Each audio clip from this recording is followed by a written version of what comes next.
Hello, grade 6. Welcome to our class. I am your teacher, Anna, your HELE teacher.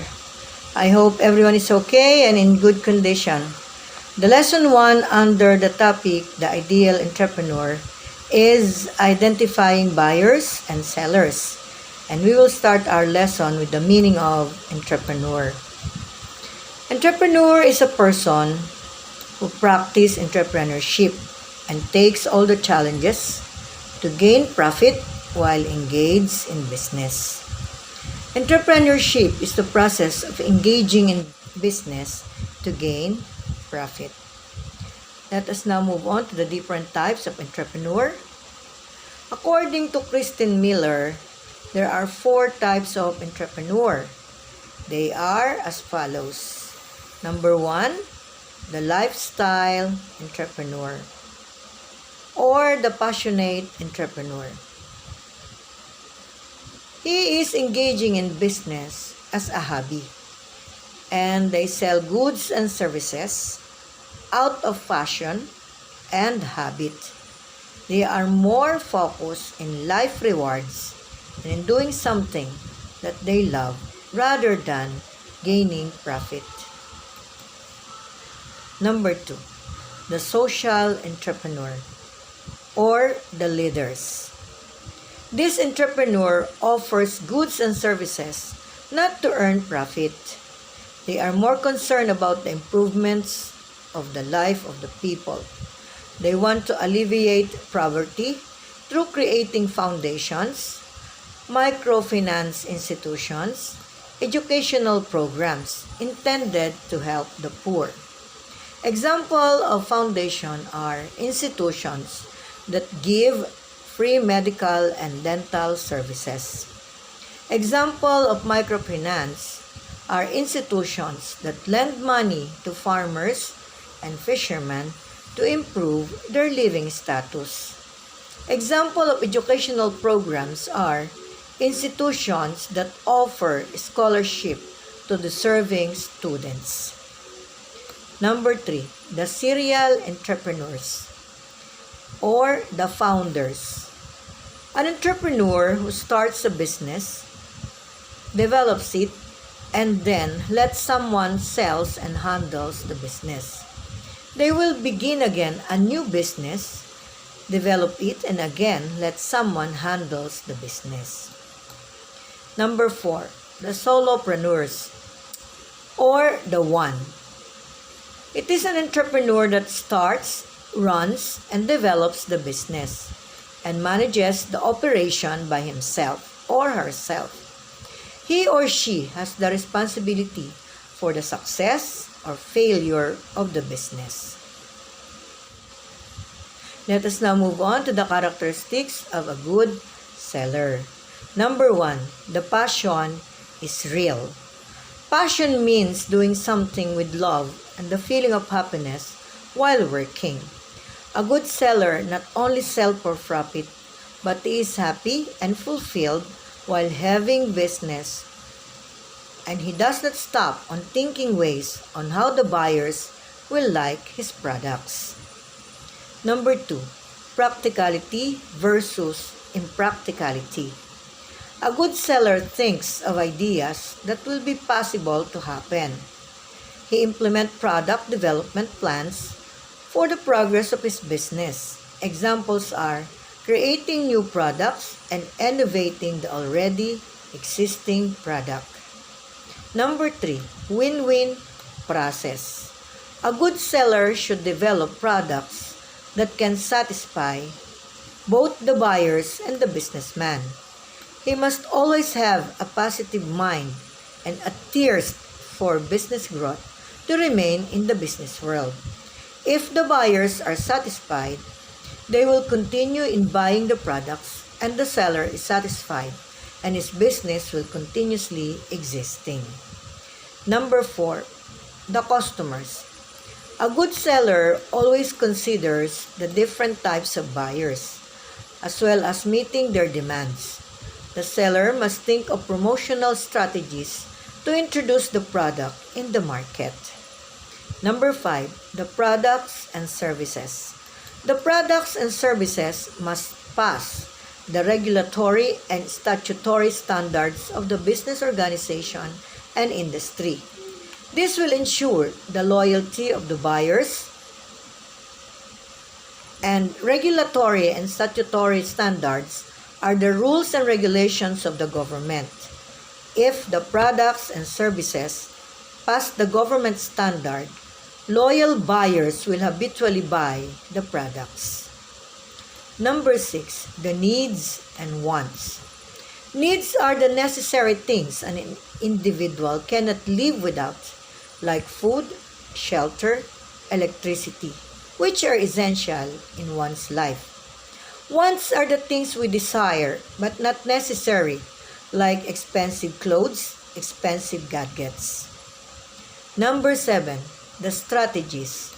A good seller can come up with an idea on how to promote the products so that the buyers will consider to buy the products. An eye-catching advertisements, a reliable promotional campaign, and a famous endorser are some of the promotional strategies. Let us now move on to the characteristics of a good buyer. Number 1, keen observer. A keen observer buyer is the one who observes if the products have many buyers. He keeps an eye to the product, observing if it is in demand in the market before he patronizes it. Number 2, well-informed buyer. A well-informed buyer knows his right as a consumer. He is knowledgeable of the laws and the government organizations that help him if ever he will encounter problems with a product bought. Number 3, mindful reader. This is a buyer who reads the information about the product. He is attentive to the details of the products and services before buying them. Number 4, clever buyer. This is a buyer who makes sure that he gets the receipts where the total amount of the items bought is listed. He will use this as evidence in case the product is defective and needs replacement. Number 5, strategic buyer. This is a buyer who classifies the products it needs or wants. He prioritizes what is needed and what is not necessary, having a list of items to be bought in the grocery or department store. Let us move on to the customer's rights.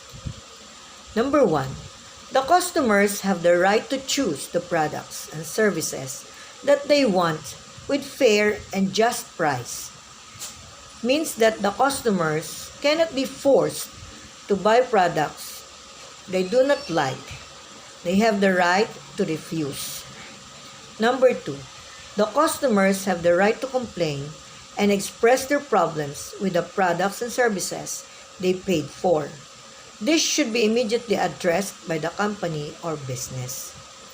Number 3, the customers have the right to demand for payment, returns, or exchange of goods if the products and services do not pass the required standard and qualifications. Let us have the buy and sell products. The considerations when buying and selling products.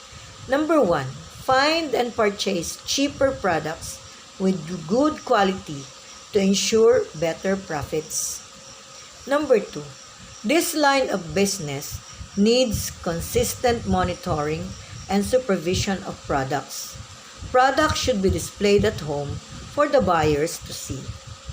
Number 3, a person needs to have product knowledge, effective business communication skills, and a charismatic personality.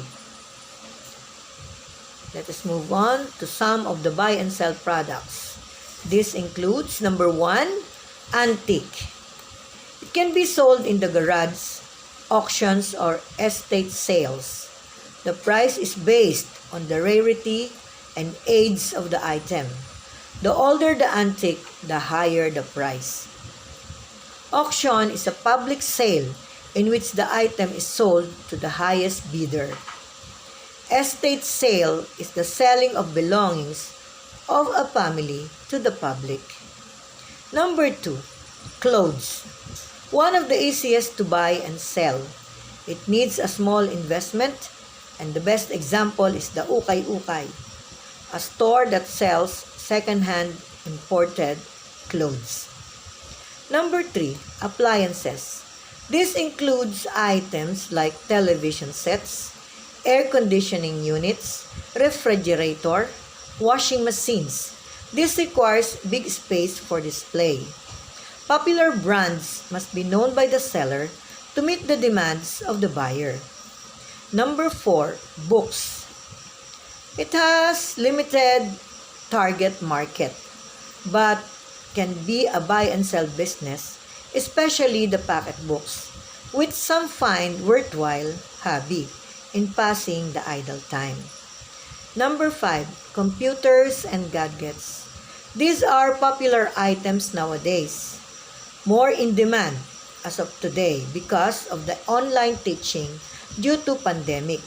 Just make sure one purchased good brands or of items in excellent condition. Number 6, jewelry items. These are one of the most common products in a buy and sell business. They must be carefully assessed and evaluate the value and marketability of these items. Okay, grade 6. We are done with our lesson in HELE. I hope you understand them. If ever you have questions regarding matters that are unclear to you, you may send me messages through my FB Messenger until 8 in the evening, and I will answer your inquiries. Goodbye class for now, and good day.